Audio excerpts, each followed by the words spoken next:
Hello everyone. Kitchen और घर में काम तो हम रोज़ाना ही करते हैं। इन कामों को अगर कुछ टिप्स एंड ट्रिक के साथ किया जाए तो हमारा काम हो जाता है बहुत ही आसान। तो रोज़ की तरह कुछ ऐसे यूज़फुल वीडियोस लेकर आई हूँ जिसे देखना और जानना आपके लिए बेहद ज़रूरी है। साथ ही किचन के कुछ नए नए टिप्स एंड आइडियाज़ जो आपके डेली लाइफ को काफ़ी हद तक आसान बना देंगे। ये टिप्स आपके लाइफ टाइम तक आपको ज़रूर काम आएंगे, तो एंड तक ज़रूर देखिएगा। पसंद आता है तो इसे लाइक कीजिएगा, शेयर करिएगा अपने दोस्तों के साथ, और चैनल पे न्यू है तो इसे सब्सक्राइब करिएगा। तो चलिए वीडियो को शुरू करते हैं और देख लेते हैं हमारी आज की पहली टिप। इस तरीके के लोअर वगैरह सभी पहनते हैं, छोटे बच्चे हो या फिर बड़े हो, लेकिन इस तरीके की जो छोरी होती है ना, जो इसमें लगी रहती है, अगर वो निकल जाती है तो इसको लगाने के लिए हम सेफ्टी पिन का इस्तेमाल करते हैं। लेकिन सेफ्टी पिन के साथ क्या होता है, कभी कभार बीच में ही ये खुल जाती है तो काफ़ी प्रॉब्लम होती है, फिर से हमें छोरी को निकाल कर लगाना पड़ता है। तो इसके बदले आप इस तरीके का एक पेन का इस्तेमाल करिए, जिससे आपका काम बहुत ही ज़्यादा आसान हो जाएगा।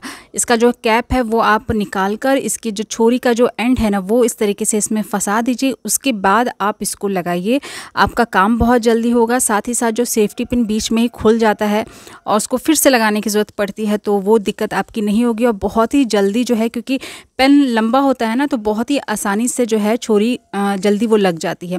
तो इस तरीके से जब भी आपके साथ ये प्रॉब्लम होती है, छोरी निकल जाती है, तो सेफ्टी पिन की जगह इस तरीके का पेन का इस्तेमाल ज़रूर करिएगा। उम्मीद करती हूँ टिप ज़रूर यूज़फुल लगा होगा। चलिए देखते हैं नेक्स्ट टिप।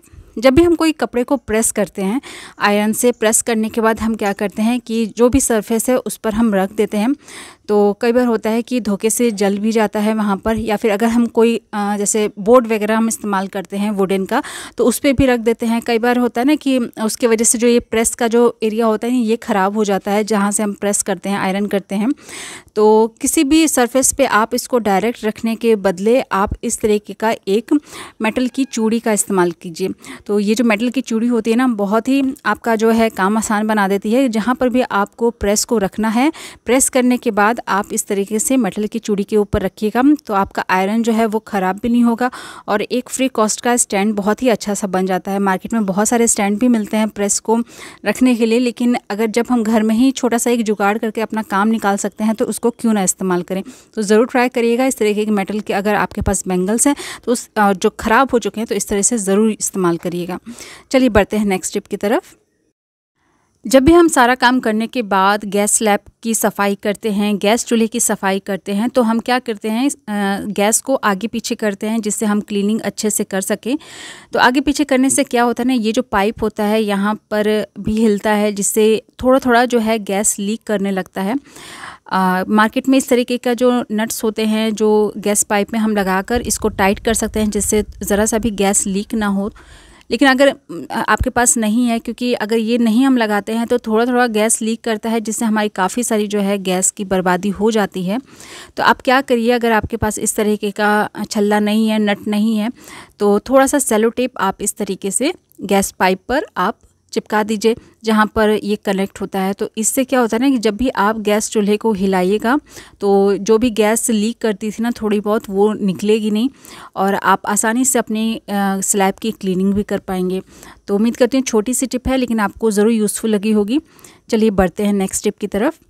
अक्सर गिलास जो होते हैं वो इस तरीके से फंस जाते हैं। जैसे ये शीशे के गिलास हैं, अगर स्टील के गिलास होते हैं तो उसको हम गैस पे रख कर निकाल लेते हैं। बहुत सारे ट्रिक्स हैं, मैंने पहले भी शेयर किए हैं जिससे हम स्टील के गिलास को निकाल सकते हैं। लेकिन ये जो शीशे के गिलास होते हैं इनको तो हम गैस पे नहीं रख सकते हैं। तो एक सिंपल सी ट्रिक है, आप कोई सा भी ऑयल ले लीजिए और अगर वो फंसता है ना गिलास, तो इस तरीके से बीचों बीच में आप थोड़ा सा रख दीजिए। रखने से क्या होगा ना कि वो थोड़ा सा स्लिपी हो जाएगा, और थोड़ी देर के बाद आप इस तरीके से हल्का हल्का उसको घुमाइएगा ना, तो आप देखिएगा जो ग्लास फंस गया हुआ है ना वो एकदम से निकल आता है। तो अंदर जब हम क्लीनिंग इसको करते हैं ना, इसकी जो पानी होता है वहाँ पर एयर बन जाता है, वेपर बन जाता है, जिससे जो ग्लास है वो आपस में फंस जाते हैं। तो अगर कांच के ग्लास अगर आपके फंस जाते हैं तो आप उसको ऑयल से ज़रूर निकाल कर देखिएगा, बहुत ही आसानी से निकल जाता है। तो उम्मीद करती हूँ आपको ज़रूर पसंद आई होगी ये टिप। चलिए बढ़ते हैं नेक्स्ट टिप की तरफ। जब कभी हम केले को खाते हैं लेकिन इसका जो छिलका होता है इसको हम फेंक देते हैं, पर आज का ये वीडियो देखने के बाद आप इसके जो छिलके होते हैं उनको कभी नहीं फेंकिएगा। बहुत सारे लोगों को होता है कि हम चेहरे पे है ना झाइयाँ हो जाती हैं, तो ये जो केले के छिलके होते हैं ना, इनको आप अगर रेगुलर वहाँ पर रब करिएगा कुछ देर के लिए, तो जो झाइयाँ आप देखिएगा जो डार्क हैं वो बहुत ही लाइट हो जाती हैं। ये 2-4 बार में तो फ़र्क नहीं पड़ेगा, लेकिन रेगुलर आप अगर ये चीज़ करते हैं, क्योंकि केला हम हमेशा हमारे यहाँ इस्तेमाल होता ही है, तो अगर आपके चेहरे पर स्किन पर झाइयाँ हैं तो बस वहाँ पर हल्का सा इस तरीके से रब करिए।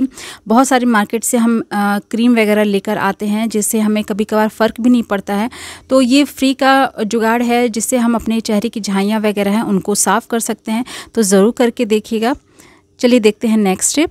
जब भी हम कोई मसाला कंटेनर में फ़िल करते हैं, कोई ऐसे मसाले होते हैं जो हम रेगुलर नहीं इस्तेमाल करते हैं। बहुत सारे ऐसे मसाले होते हैं जो काफ़ी दिन पर जैसे है इस्तेमाल होता है, लेकिन हमें पता ही नहीं चलता है। एक ही जैसे कंटेनर्स में हम सबको फिल कर देते हैं, उसके बाद पता ही नहीं चलता है कि किस कंटेनर में कौन सा मसाला है।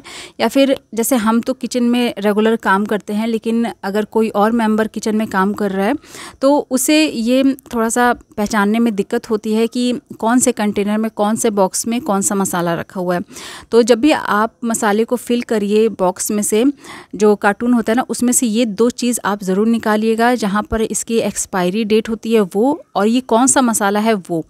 तो जो एक्सपायरी डेट लिखी होती है वो आप इस तरीके से कंटेनर के अंदर रख दीजिएगा, जिससे आप जब भी इस मसाले को निकालें तो आपको पता रहे कि ये जो मसाला है कब एक्सपायर होने वाला है।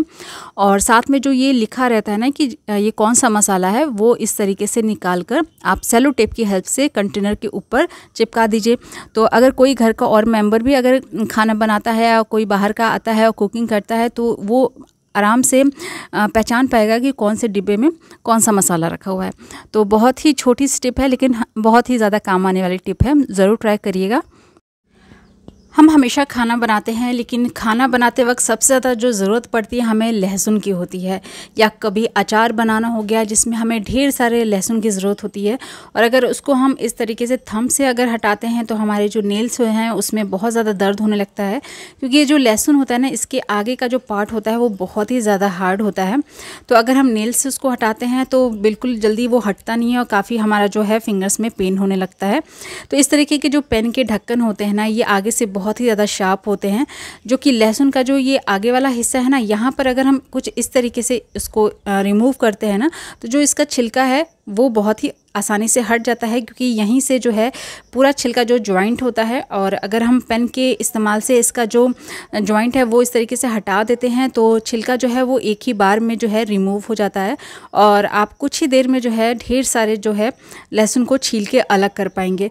तो इस तरीके से जब भी आपको ढेर सारे लहसुन को छीलने की ज़रूरत हो तो बस एक पेन लीजिए और उसका जो कैप होता है वो आप लीजिए, और इस तरीके से आप अपना जो लहसुन है उसको ईजिली छील सकते हैं। तो यहाँ पर आप देख सकते हैं बहुत ही कम समय में जो है ढेर सारे जो लहसुन हैं उनके यहाँ पर छिलके अलग हो चुके हैं। तो पेन का इस्तेमाल ज़रूर करिएगा, और जब भी आपको ज़रूरत हो तो इस तरीके से लहसुन को इस्तेमाल भी कर सकते हैं। कंटेनर में फिल कर लीजिए और आप इसको फ्रिज में स्टोर करिए। तो उम्मीद करती हूँ ये वाला टिप भी आपको ज़रूर यूज़फुल लगी होगी। वीडियो अच्छा लगा है तो इसे लाइक कीजिए, शेयर करिए, और चैनल पे न्यू है तो सब्सक्राइब करिए, और कमेंट बॉक्स में ज़रूर बताइएगा कि आपको इनमें से कौन सी टिप सबसे ज़्यादा यूज़फुल लगी है, और आप मेरा वीडियो कहाँ से देख रहे हैं, ताकि मैं जान सकूँ मेरा वीडियो कहाँ तक गया। कल फिर मिलती हूँ ऐसी एक नए वीडियो के साथ, कुछ नए टिप्स एंड ट्रिक के साथ। तब तक के लिए अपना खूब सारा ख्याल रखिएगा। Good bye.